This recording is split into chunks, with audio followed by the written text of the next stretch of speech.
തുടരണം. പ്രവീൺ പുരുഷോത്തമനിലേക്ക് ഒരിക്കൽ കൂടി. പ്രവീൺ, ഒരുപക്ഷെ ഈ പോസ്റ്റ്മോർട്ടം റിപ്പോർട്ടിന്റെ കൂടി ബലത്തിലാണ് പ്രോസിക്യൂഷൻ ഇന്നലെ CBI വരേണ്ടതില്ല എന്ന നിലപാടെടുത്തത്. അന്വേഷണം കുറ്റമറ്റ നിലയിൽ പോകുന്നു എന്നുള്ളത്. അതുകൊണ്ട് തന്നെയാണ് കോടതി ഇന്നലെ ഈ മഞ്ജുഷയുടെ അഭിഭാഷകനോട് നവീന്റെ കുടുംബത്തിന്റെ അഭിഭാഷകനോട് ചോദിച്ചതും കൊലപാതകമാണ് എന്നുള്ളതിന് എന്തെങ്കിലും തെളിവുണ്ടോ? കാര്യം പോസ്റ്റ്മോർട്ടം റിപ്പോർട്ടിൽ അത്തരം സൂചനകളൊന്നും വായിച്ചെടുക്കാൻ കഴിയുന്നില്ല. അതൊരു തൂങ്ങിമരണം എന്ന നിലയിൽ തന്നെയാണ് അതിൽ കാണിക്കുന്നത്. മാത്രവുമല്ല, ഇൻക്വസ്റ്റ് നടപടികളിൽ പരിസരത്തിന്റെ പരിശോധന നടത്തിയതിലും അസ്വാഭാവികമായൊന്നും കണ്ടെത്തിയിട്ടുമില്ല.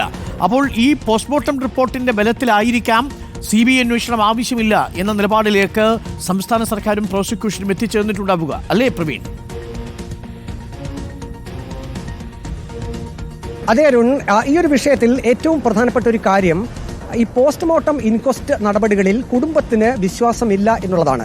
അതേസമയം കണ്ണൂർ പോലീസ് ആദ്യം ഈ കേസ് അന്വേഷിക്കുന്നു. സ്വാഭാവികമായും പോസ്റ്റ്മോർട്ടം റിപ്പോർട്ട് പോലീസിന്റെ കൈവശം ലഭിക്കും. അതിൽ നേരത്തെ നമ്മൾ പുറത്തുവിട്ടിരിക്കുന്ന കാര്യങ്ങളെല്ലാം ഉണ്ട്. അപ്പോൾ സ്വാഭാവികമായും കണ്ണൂർ പോലീസ് ആദ്യഘട്ടത്തിൽ ഇതൊരു ആത്മഹത്യ എന്ന രീതിയിൽ മാത്രമേ ലഘൂകരിച്ചുകൊണ്ട് അന്വേഷണം നടത്തുകയുള്ളൂ. പിന്നീടാണ് നാം ഈ കാണുന്ന രീതിയിൽ കുടുംബത്തിന്റെ ആവശ്യങ്ങൾ വരുന്നത്. തുടർന്ന് ഇത് ആത്മഹത്യയാണോ കൊലപാതകമാണോ എന്ന രീതിയിലുള്ള വാദങ്ങൾ തുടർച്ച വരുന്നു. പിന്നീട് പ്രത്യേക അന്വേഷണ സംഘം രൂപീകരിക്കുന്നു. ഈ പ്രത്യേക അന്വേഷണ സംഘം രൂപീകരിക്കുമ്പോഴും അവരുടെ മുന്നിലുള്ളത് ഈ പോസ്റ്റ്മോർട്ടം റിപ്പോർട്ടിലെ കാര്യങ്ങൾ തന്നെയാണ്. അതായത് തൂങ്ങിമരണം എന്നത് ആധികാരികമായി പറയുന്ന ഡോക്ടർമാരുടെ പോസ്റ്റ്മോർട്ടം റിപ്പോർട്ട് തന്നെയാണുള്ളത്. അപ്പോൾ സ്വാഭാവികമായും പ്രത്യേക അന്വേഷണ സംഘവും അതേ രീതിയിലുള്ള അന്വേഷണമായിരിക്കും നടത്തുക. അതുകൊണ്ടാണ് ഈ പ്രത്യേക അന്വേഷണ സംഘം നവീൻ ബാബുവിന്റെ വീട്ടിലേക്ക് മൊഴിയെടുക്കാൻ വേണ്ടി വരുന്നു. അവർ കുറച്ച് സമയം മാത്രം അവിടെ നിൽക്കുന്നു. പ്രവീൺ ബാബുവിന്റെയും മഞ്ജുഷയുടെയും മാത്രം മൊഴി ഈ പ്രത്യേക അന്വേഷണ സംഘം രേഖപ്പെടുത്തുന്നു. ഇതൊക്കെ സൂചിപ്പിക്കുന്നത് അന്വേഷണ സംഘത്തിന്റെ മുന്നിൽ ഈ പോസ്റ്റ്മോർട്ടം റിപ്പോർട്ടുണ്ട്. അതിൽ ശരീരത്ത് മറ്റു പരിക്കുകളൊന്നും ഇല്ല, തൂങ്ങിമരണം എന്ന് തന്നെയാണ് പോസ്റ്റ്മോർട്ടം റിപ്പോർട്ടിൽ പറയുന്നത്. അപ്പോൾ പ്രത്യേക അന്വേഷണ സംഘത്തിന്റെയും അന്വേഷണം ആ രീതിയിൽ മാത്രമായിരിക്കും പോയിരിക്കുക. അതുകൊണ്ടൊക്കെ തന്നെയാണ് ഈ കുടുംബാംഗങ്ങൾ പരാതിയുമായി ഇപ്പോൾ മുന്നോട്ട് വന്നിരിക്കുന്നത്. മറ്റൊന്ന്, ഈ ഇൻക്വസ്റ്റ് നടപടികൾ എന്ന് പറയുമ്പോൾ ഒന്ന് ഈ മൃതദേഹം കണ്ട മുറിക്കകത്ത് പ്രാഥമികമായി ആദ്യം പോലീസ് അവിടെ എത്തുമ്പോൾ ഒരു ഇൻക്വസ്റ്റ് നടത്തും. അതായത് അവിടെ എന്തൊക്കെയുണ്ടായിരുന്നു, ഇപ്പോൾ ഈ പോസ്റ്റ്മോർട്ടം റിപ്പോർട്ടിൽ പറയുന്നത് പോലെയുള്ള കയർ, അതിന്റെ വ്യാസം എത്രയാണ്, എത്ര മീറ്റർ നീളമുള്ള കയറാണ്, ശരീരത്ത് മറ്റ് പരിക്കുകളൊക്കെ ഉണ്ടോ, അതിന്റെ സറൗണ്ടിങ്സ് എങ്ങനെയായിരുന്നു തുടങ്ങിയ കാര്യങ്ങളെല്ലാം പോലീസ് ആദ്യഘട്ടത്തിൽ ഇൻക്വസ്റ്റ് നടത്തും.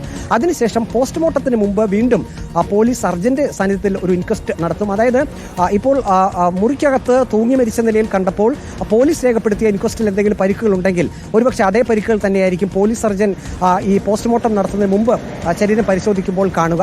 പക്ഷേ ഇതിൽ അങ്ങനെ ഒരു പരിക്കുകളുടെ സാന്നിധ്യം ഒന്നും കാണുന്നില്ല. അതായത് സ്വാഭാവികമായും ഇൻക്വസ്റ്റ് നടത്തിയപ്പോൾ പോലീസിന്റെ ഇൻക്വസ്റ്റിലും പരിക്കുകൾ ഉള്ളതായി രേഖപ്പെടുത്തി കാണില്ല.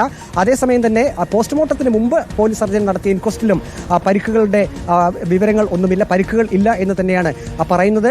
പിന്നീടാണ് ഈ പോസ്റ്റ്മോർട്ടം നടപടിക്രമങ്ങൾ നടത്തുന്നത്. ഞാൻ നേരത്തെ സൂചിപ്പിച്ചതുപോലെ തന്നെ എപ്പോഴും സർക്കാർ ഇപ്പോൾ ഒരു ന്യായമായി പറയുന്നത് ഒരു മൃതദേഹം ഇങ്ങനെ അസ്വാഭാവിക മരണത്തിന് ഈ ഒരു സാഹചര്യം ഉണ്ടായാൽ 5 മണിക്കൂറിനുള്ളിൽ പോസ്റ്റ്മോർട്ടം നടപടിക്രമം നടത്തണമെന്നുള്ളതാണ്. പക്ഷേ നാം മുൻ കേസുകൾ പരിശോധിക്കുകയാണെങ്കിൽ ബന്ധുക്കളുടെ സാന്നിധ്യം അവർ വരുന്നത് വരെ വേണമെങ്കിൽ മോർച്ചറിയിൽ മൃതദേഹം സൂക്ഷിക്കാവുന്നതാണ്. അതിനുശേഷം പോസ്റ്റ്മോർട്ടം നടപടിക്രമങ്ങൾ നടത്താവുന്നതാണ്. പക്ഷേ നവീൻ ബാബുവിന്റെ കാര്യത്തിൽ അങ്ങനെ ഒരു കാര്യം സംഭവിച്ചിട്ടില്ല. അതായത് 10 മണിക്കൂറിലധികം സഞ്ചരിച്ചാണ് നവീൻ ബാബുവിന്റെ ബന്ധുക്കൾ കണ്ണൂരിലേക്ക് എത്തിയതെന്നാണ് സർക്കാർ വാദം.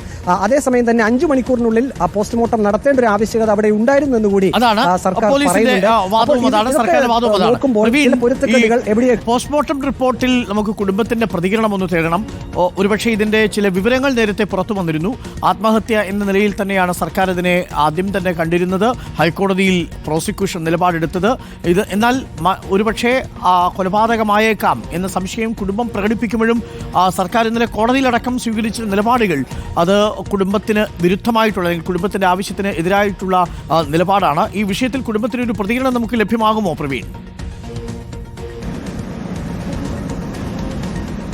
നമ്മൾ കഴിഞ്ഞ ദിവസങ്ങളിൽ നവീൻ ബാബുവിന്റെ സഹോദരൻ പ്രവീൺ ബാബുവുമായും ഒപ്പം തന്നെ മഞ്ജുഷയുമായി നമുക്ക് നേരിട്ട് സംസാരിക്കാൻ കഴിഞ്ഞിട്ടില്ല. പ്രവീൺ ബാബുവുമായി നമ്മൾ ആശയവിനിമയം നടത്തുന്നുണ്ട്. പക്ഷേ കുടുംബാംഗങ്ങൾ പറയുന്നത് ഹൈക്കോടതിയിൽ ഈ CBI അന്വേഷണം സംബന്ധിച്ച് ഒരു ഹർജി നിലവിലുള്ളതിനാൽ മറ്റ് വിശദാംശങ്ങളിലേക്ക് അവർ ഇപ്പോൾ ഒരു കാരണവശാലും പോകുന്നില്ല. കാരണം ഏതെങ്കിലും രീതിയിൽ സർക്കാർ വാദങ്ങളെ ഗണ്ണിച്ചുകൊണ്ടോ അല്ലെങ്കിൽ പോലീസിന്റെ വാദങ്ങളെ ഗണ്ണിച്ചുകൊണ്ടോ ഒരു പരസ്യ പ്രതികരണം അവർ നടത്തിക്കഴിഞ്ഞാൽ ഹർജിയിൽ വാദം നടക്കുമ്പോൾ അതൊക്കെ ഒരു ഒരുപക്ഷെ എതിർ വിഭാഗം അതൊക്കെ സൂചിപ്പിക്കാനുള്ള ഒരു സാധ്യതയുണ്ട്. അതുകൊണ്ട് തന്നെ അവർ അത്തരമൊരു പ്രതികരണത്തിലേക്ക് പോകുന്നില്ല. പക്ഷേ അവർക്കൊരു കടുത്ത അമർഷമുള്ളത് ഒരു കാര്യത്തിലാണ്. അരുൺ, സാധാരണ പോസ്റ്റ്മോർട്ടം നടപടിക്രമം നടത്തുമ്പോൾ എല്ലാ പോലീസ് സർജന്മാരും ഒരു കാര്യം ചെയ്യാറുണ്ട്. അതായത് ആന്തരിക അവയവങ്ങൾ രാസപരിശോധനയ്ക്ക് അയക്കുക, അതിന്റെ ഭാഗമായി അത് ശേഖരിച്ച് ഫോറൻസിക് സയൻസ് ലാബിലേക്ക് അയക്കാറുണ്ട്. പക്ഷേ ഇവിടെ ഈ പോസ്റ്റ്മോർട്ടം റിപ്പോർട്ടിൽ എങ്ങും നാം ആന്തരിക അവയവങ്ങൾ രാസപരിശോധനയ്ക്ക് ശേഖരിച്ചിട്ടുണ്ട് എന്നൊരു പരാമർശം കാണുന്നില്ല. അങ്ങനെ ഒരു സംശയം കൂടി വീട്ടുകാർക്കുണ്ട്. കാരണം സാധാരണഗതിയിൽ ഇങ്ങനെ ദുരൂഹ മരണം സംഭവിച്ചു കഴിഞ്ഞാൽ പോസ്റ്റ്മോർട്ടം നടത്തുന്ന ഡോക്ടർമാർ അവരുടെ ഒരു സുരക്ഷിതത്വത്തിന് വേണ്ടി, അതായത് നാളെ ആരെങ്കിലും ഒരു പരാതിയുമായി വരികയാണെങ്കിൽ ആന്തരിക അവയവങ്ങളുടെ രാസപരിശോധനയ്ക്ക് എന്തുകൊണ്ട് അയച്ചില്ല എന്നൊരു ചോദ്യം ഒഴിവാക്കുന്നതിനായി ഇപ്പോൾ സാധാരണഗതിയിൽ എല്ലാ പോസ്റ്റ്മോർട്ടങ്ങളും നടക്കുമ്പോൾ ആന്തരിക അവയവങ്ങൾ പ്രത്യേകം ശേഖരിച്ച് അത് രാസപരിശോധനയ്ക്ക് ഫോറൻസിക് സയൻസ് ലാബിലേക്ക് അയക്കാറുണ്ട്. പക്ഷേ നവീൻ ബാബുവിന്റെ കാര്യത്തിൽ ഇത്രയും സെൻസിറ്റീവ് ആയിട്ടുള്ള ഒരു കേസ് ആയിട്ട് പോലും ആന്തരിക അവയവങ്ങൾ ശേഖരിക്കുകയോ അത് രാസപരിശോധനയ്ക്ക് അയക്കുകയോ ചെയ്തില്ല എന്നൊരു പരാതി കൂടി ഈ നവീൻ സാധ്യതയുണ്ട്. മറ്റേതെങ്കിലും തരത്തിലാണ് മരണമെങ്കിൽ രാസപരിശോധനയ്ക്ക് പോകാനുള്ള സാധ്യതയും തള്ളിക്കളയാൻ കഴിയില്ല. പ്രവീണാണ് ഈ റിപ്പോർട്ട് ഇപ്പോൾ പുറത്തുവിട്ടിരിക്കുന്നത്. റിപ്പോർട്ടിന്റെ ബിഗ് ബ്രേക്കിംഗ് ആണ്, റിപ്പോർട്ടിന്റെ എക്സ്ക്ലൂസീവ് ബ്രേക്കിംഗ് ആണ് ഈ പോസ്റ്റ്മോർട്ടം റിപ്പോർട്ട്. ADM നവീൻ ബാബുവിന്റെ മരണവുമായി ബന്ധപ്പെട്ടുകൊണ്ടുള്ള പോസ്റ്റ്മോർട്ടം റിപ്പോർട്ടാണ് ഇപ്പോൾ റിപ്പോർട്ടർ TV ബ്രേക്ക് ചെയ്യുന്നത്.